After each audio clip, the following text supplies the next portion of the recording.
Hey everybody, Bill Flipper here. So this is just going to be a rant video, and then I'm going to do a series on what I would do if I had like $100, $500, or $1,000 to start Amazon. And my answer is one. So series will be coming, but this one is just like what you need to do because I get asked a lot that people like what are interested at least. They don't like their 9 to 5. So the first thing you need to do is obviously set up your account. Two, um, once you get that all set up, deep dive into information. You got to deep dive, talk to people, learn from it. Just learn the basics of Keepa, learn the Amazon seller app, see what you're ungated in. Maybe you're in, I'm not sure. And what is gated now, what it has, I heard like grocery got gated or things like that. um if you're ungated in books, three would be start scanning some things, and right around 3.5 is I would get broad ungated just in grocery, in beauty and topical, and like beauty and personal. All that is very cheaply done and very easy to do, and you will be much better off doing that and able to buy things cheaply and scale it up than if you were to get gated and ungated in some of the big brands. That can come later. Plus, you're learning if you actually like it. And I would, like I said, do books at least for a week or a month, because you will learn the mistakes you'll make. You'll learn how to do an order. You want to learn everything before you even think of like um, scaling it out or things like that. So you'll learn the process, you'll learn a little bit, you'll make mistakes, you'll make some wins, and then you can kind of explore why something worked or why it didn't. So, yeah, let's say you're 2 months in, you're ungated, you bought some books. Now I would go scan, go check out clearance aisles, go think of things that are seasonal, maybe do some test buys, little things like that, check out clearance. Think of like gingerbread cookie mix it, let's say if you were in Q4. Let's say sunscreen, kind of look around, see if you can find. And at one point, you're going to just slowly have to make some buys. If you're ungated in garments, wait until the Kohl's 50% off sale goes on, 50% off clearance. You can make some buys there. At some point, you're going to have to belly up and put some money on the table. But you can do that slowly and pretty safely. And without losing a bunch. You don't want to start doing big, expensive OA orders or things like that, or buying all the software available. You want to, in my opinion, kind of learn the process so you don't have any big, expensive mistakes, and you make sure this is something you want to do. Not it doesn't turn out you buy. Like I said, I always want to keep people away from buying $1,000 of gear to find out 2 or 3 months later they don't like it or it's not for them, and then a new business venture has actually ended up losing them money. That's no good. We don't want that to happen. And lots of people, it's just not for them. I think I've heard a crazy number I want to say really quick. So if you're a survivor for the first couple of years, like it's something like it's some ridiculous hundreds or thousands of new accounts are started a day. Like 99% are never even activated. So they get there or never sell an item. So they get the account and they never sell an item. The other one is, I'm sure, I think one of them also is that people like would make more. Like there's a huge net amount of people that would make more, like almost working fast food than what they make on Amazon. And I don't know how they accumulate that. Maybe they do that with people who quit or did well for a while. But there's a lot of people who, sell for a while and then they figure out it's not for them. They run into problems, something comes up, and that's fine too. But okay, so we're a couple months in, you're learning it, and slowly you will, you know, one feeling you're going to get early is maybe it's a book you buy for $1, you sell it for 50. Or the other thing is you find like some crazy clearance down product, and you start going to all the stores and you get more and more units. Like once you get that rush, you're going to really enjoy it, and you'll find some good places to source. You can reach out to people and kind of check the selling groups. One thing in this business is constant teaching and information. I'm always trying to retool learn more things so I can provide more value. So you're gonna have to start the account. You're gonna have to, like I said, kind of learn the process, deep dive, deep dive. And of course, you don't want to do like analysis paralysis where you never take action. You got to be taking action the whole time.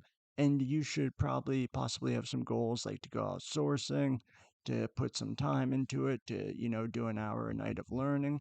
I mean, for me, and many other people, you just have to get obsessed. And if it's not something you're passionate about or something you really like, it may not be able to work. But getting obsessed, going deep dive into learning, because I've met so many people lately who are like, oh, I want to learn more about it, I want to do it. And it's like, well, I can tell you everything on all the softwares, but in the end, it's incumbent on you to go home and, come back with if you come back and I see that you've watched 20, 30 hours of videos and you bought two products or three products and you're trying to move forward, I'm much more inclined to help. And, it certainly does work. It's not a scam. And there's just a lot of people who quit and they find something else. And there's a lot of great gimmicks on, not gimmicks, you know what I'm saying? Things to do online to make money, whether that's creating newsletters or blogs or affiliate marketing. I'm not sure, but I know there's other ways to do it. Drop shipping. You can't drop ship on Amazon. And one thing important throughout this whole thing is be reading your terms of service. I always say take this as a serious business because it is your job to help the customer, to help Amazon to provide for it. I mean, I know a lot of people bash it, but hey, take it seriously. I always say, I reach out to um, customers if they have a problem and try to make sure I can help with the issue. If they reach out to me or if I see a negative feedback, I reach out. I try to talk to them, try to give them a refund, and like I said, not even if it's an FBA order and Amazon automatically removes the feedback, I'd rather put that good karma out there and know, I get like, I've had a lot of messages like, thank you so much. You didn't have to do that. It's like, I know, but I would rather put that out there and have that reputation than a reputation of, oh, well, Amazon removed the feedback, so game over. I guess, I don't have to reach out or, and like I said, a lot of times you get reviews that are actually product reviews. They're not seller reviews. So it's like the seller did nothing wrong, but they didn't like the product and where they went to review the product and say, oh, it tastes different than the old one, they put it on your page, and it's just a mistake, and then Amazon usually removes it, and or the product arrives completely smashed, but you shipped it in perfect, and it's clearly that the post office probably made the mistakes. So you'll run into that, you'll run into setbacks, but like I said, the whole thing is learn, take action, belly up to the bar, and put some money on the table, and that's really it. Make some buys, take some L's, take all of that, and if if you're transferring like over from eBay, it will be a lot easier for you. But everything you want to know is out there. I mean, it really is just taking action, just doing a deep dive. Like I explained to people, and I'm like, in the end, all your questions can be answered with Google. All your questions can be answered with YouTube. Um, and though it's confusing, someone said this. I thought this was really clever. That when you start Amazon, it's like a massive hill to climb, but then when you get the processes down, it becomes a just like a plateau, and it's much easier. And once you really get grinding, it's probably even it's really easy once you get that nice smooth roll and you know what you're doing. So like I said, don't give up if you're starting. And then I'm gonna do it like I said of videos. If anybody has any other ideas, and always remember like, comment, subscribe.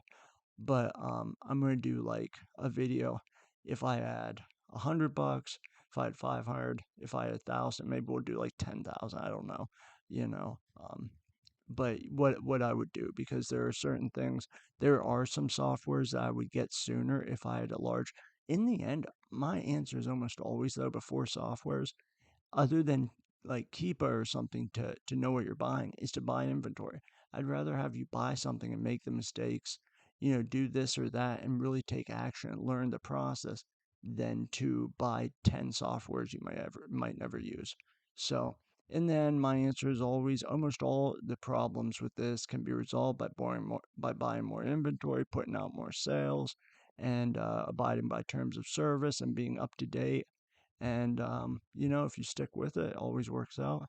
So that's all I have for today. If you guys have any ideas for videos or new things to talk about, rants, anybody to reach out to on like social media and do collabs with, please let me know. Drop them in the comments. And I've been posting, like I said, my son's really into posting shorts. Maybe I should get a different channel, maybe not. I try to put in the description, like I'll put up at the top, not Amazon, so you don't have to watch 30 seconds a minute to find out it's my kid playing with Legos. I'm pretty sure you'd figure out at least a minute or two in, but nonetheless, like I said, I realize it's a difference from the usual Amazon stuff, but he likes it, I like it, I think it's cool, and you know, so that's all I have for today.